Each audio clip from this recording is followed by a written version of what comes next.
Right, so let us go get the second part of the Rebirth, which is I think is it called the Lost Book of Memories or the Book of Memories or something?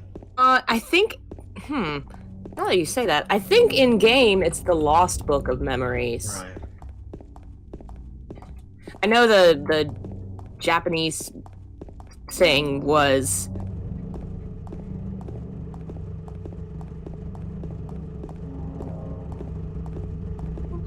Okay. Oh, the book Lost Memories. Okay. Is the one you find at the gas station. Right. The Book of Lost Memories is the actual thing that was published in Japan. Alright, the anthology. So that was never officially released outside Japan then? Nope, but it's been translated online. Ah, right. Which is the most we'll probably ever get. Yeah. Right, got the steel pipe, so I'm going to trade up for the steel pipe. And then the Book of Memories, or whatever, we'll find out now, is over here. I got a book, Lost Memories. Right, cool. There it is. Alright, that's what, 2 of 4? It's 2 of 4, yeah. Looks like one of my old journals. It's been well taken care of. Yeah. The name comes from the legend of the people whose land was stolen from them. So this is where Downpour gets its kind of like history from, right? Yeah. That's what I thought. I think that's definitely what they were. Yeah. They called sense to me. Yeah. They called this place the Place of the Silent Spirits.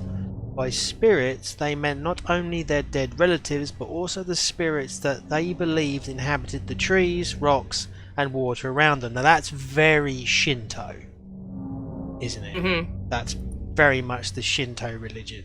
Everything has a god, everything has a spirit, etc. According to legend, this was where the holiest ceremonies took place. I wonder what that means. Because Downpour took this to be Native American, right? Yeah, which is who it would have had to be, you know. I was going to say Aboriginal then for some reason. We're not in Australia. Sorry, go on. I think Downpour kind of makes it where when the settlers came and took the land over, that's kind of when the curse seems to have started. And I kind of like that interpretation. I think it's interesting to think of the land as being vengeful because terrible things happened there. And this one, they just kind of hint at it. So, because of the evil white man. Well, they were very genocidal. So. Oh yes, oh yes. But yeah, absolutely. But it was not the ancestors of those who now live in this town that first stole the land from these people. There were others who came before. What does that mean? I think it basically means the way that I've interpreted it from reading a couple different things is there were natives who lived here. A bunch of settlers came and killed them all. All the settlers were murdered, and then the place was empty for a while. And then that's when new people moved in and were like, "Hey, this conveniently empty land is here." Right. So this is a good idea. Yeah. So basically, the Native Americans, so shall we say, gods were beings from the other world that, when they lost their followers, shall we say, killed the first settlers and then just laid dormant. Basically, I guess. I think I try not to say that it's Native American gods just because that could be kind of messed up, but I think it is definitely a power that was there with them. Oh no, I mean very much the Arthur C. Clarke. Anything that has technology you don't understand will be perceived as magic. Yeah. You know, so I'm just talking about a very small section of the natives that lived in this area were presented with what they assumed to be their gods. Yeah. And I think it says that they worshipped at this Silent Hill. In those days, this town went by another name, but that name is now hopelessly lost in the veils of time. And then I think Downpour says that name actually gives it a previous name, and I do not know how to pronounce it, but it's a native name. Okay. That's cool. I mean, Downpour. I think Downpour had great ideas. I just think it was kind of poorly executed. But I did like. Go on, sorry.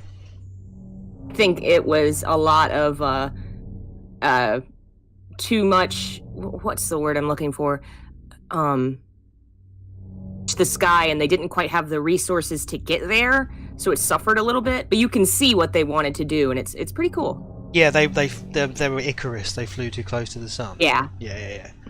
Yeah. And I will always love it for being the last complete real Silent Hill game we've gotten, and may have for a while. Yeah, it could be forever. But I did I mean, once it got to the town, that's where it kind of started to fall apart for me, anyway. But I did enjoy that whole section in the mines. Oh yeah, that part was really good. Yeah, I mean that one bit when you're in the minecart and the lights cut out and come back, and then there's creatures and the lights come. That bit really worked well for me. I thought this is really cool, and then it never seemed to reach that kind of peak again. Hey Radar, how's it going? So yeah, I think you're right. They had aspirations to make an awesome Silent Hill game, more so than the guys that did Homecoming, I would say. But yeah, I think they're maybe they're inexperienced. I'm not even sure what they made prior to Downpour. You know, that's the thing. In my research, I haven't finished researching this, but I have this gut instinct that a lot of these people were set up to fail. Because the companies that Konami kept sending their big name project out to were like no name companies. The most famous thing they ever did was the Silent Hill game, and then inevitably they all went under afterward. Never did anything else. It's weird, like, why would you send this really famous like home name brand video game to random so and so that's never done a AAA game?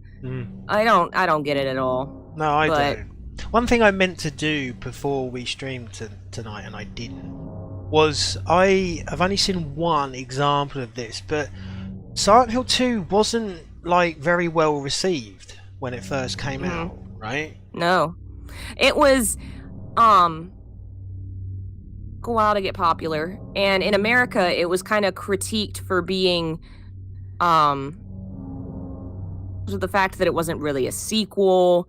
It was considered a little, I don't know, I have a bunch of magazine scans, but yeah, in the beginning it was like, this is an okay game, it's not great. Like, nobody reacted to it with the sort of, awe and inspiration that people do now. Yeah. And I wonder how much of that, like, you have to wonder how many of these people that wrote these, like, reviews for the game actually played the whole game.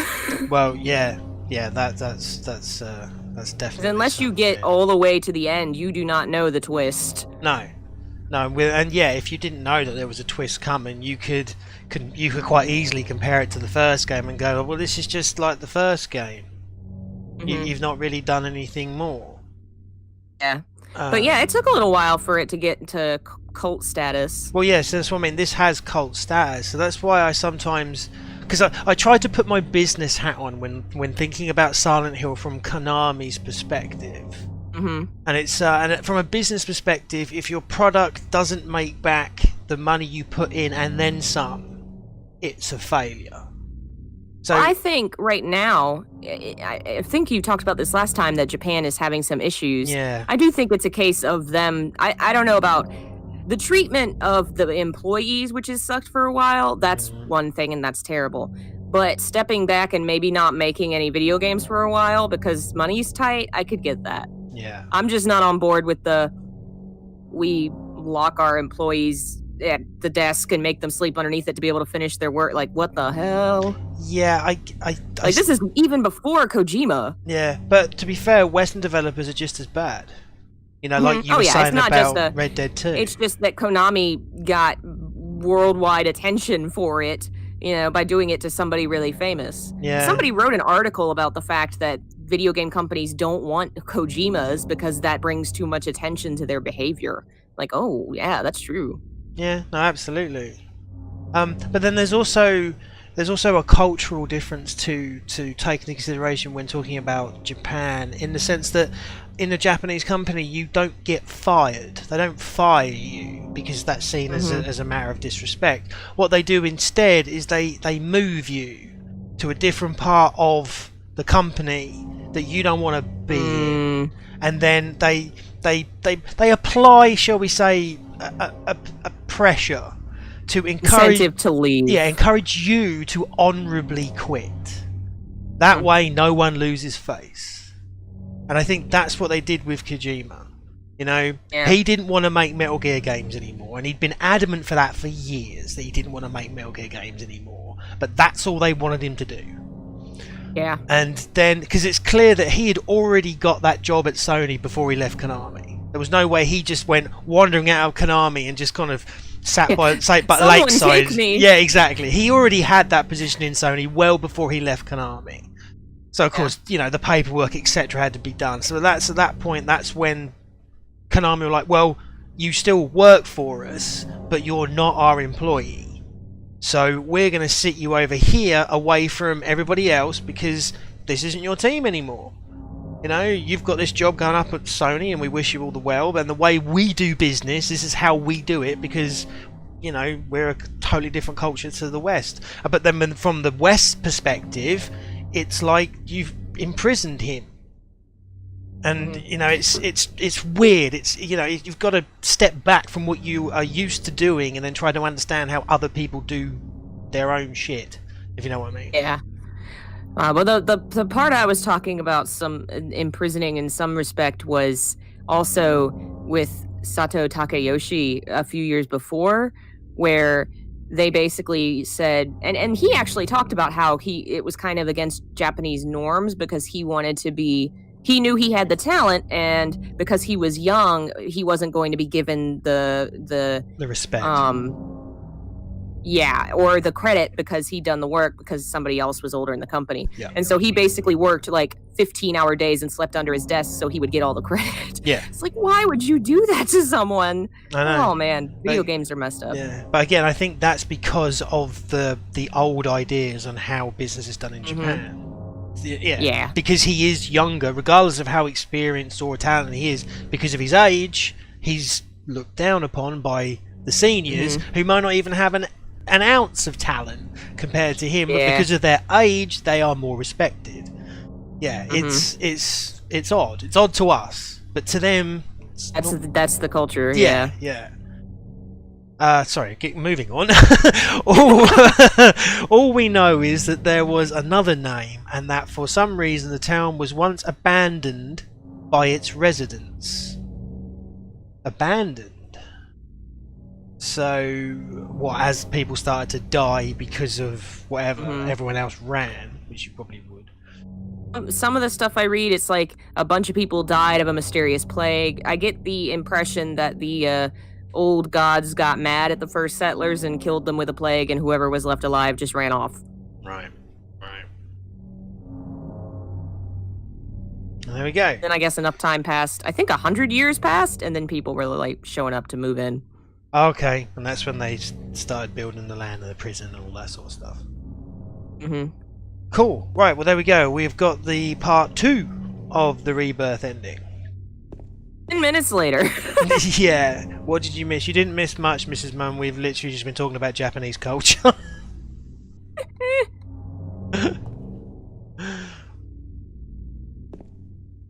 I'm just going to land there.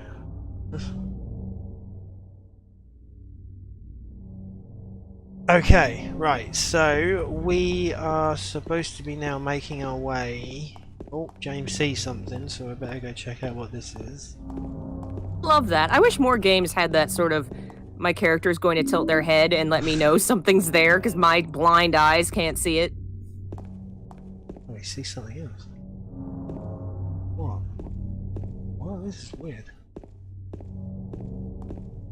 He's seeing something else, but there's nothing else there. I can't get into this maximum grip. Oh no, it's there. I see it. Back away, Maria.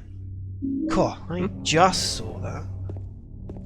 But yeah, I mean, we were talking about this when we were doing the Resident Evil playthroughs, and in Resident Evil 1 and 2, it doesn't happen. In Resident Evil 3, she will turn her head towards things, but in the Resident Evil games, things usually gleam from a distance anyway, so they stand out from the... shinier. Yeah, and also you can always kind of, especially in Resident Evil 1, 2 and 3, you can tell an item from the pre-rendered backgrounds anyway, because...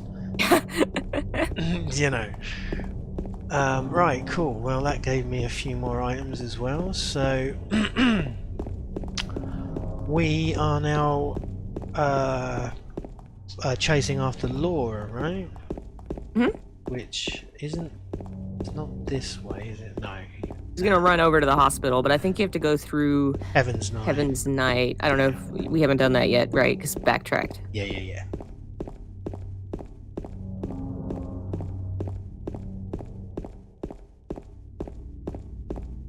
Thought the screen froze on me. No. No, because you mentioned to Mrs. Mum that we were just talking about Japanese culture for me while I guess. Yeah. Thank you. Is that something?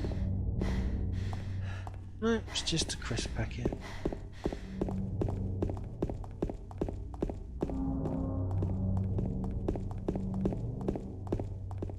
Anything around here?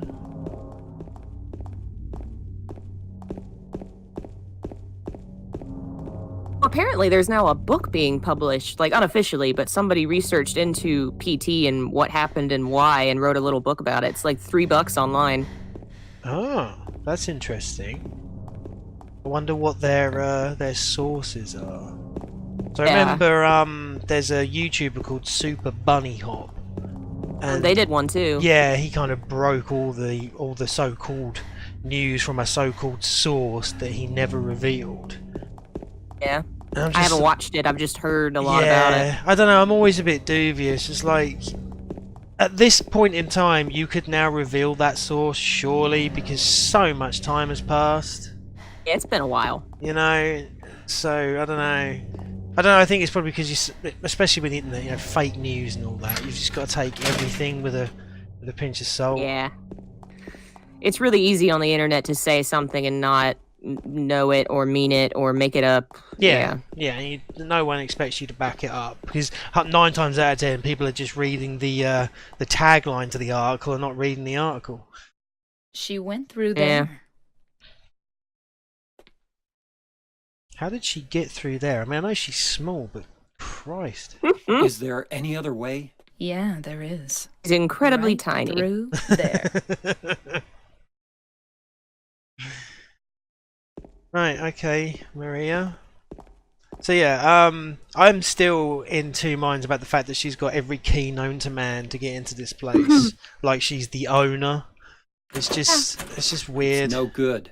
It's locked. I wonder if it is Silent Hill magic or if it's, you know, the fact that she has a connection there and might have been owner or something. Though I do think it would be really funny if being created from Silent Hill and having some kind of magic where James is trying all these locked doors and broken locks and Maria's just has like the skeleton key. Skeleton key to all of Silent Hill. That would be hilarious. I mean, that would be the most omnipotent power ever in Silent Hill, to be able to open every locked door. Oh man. Imagine a Silent Hill that's really set in the modern day and all the doors use key cards. You just got the main key card. Oh man. That would be hilarious.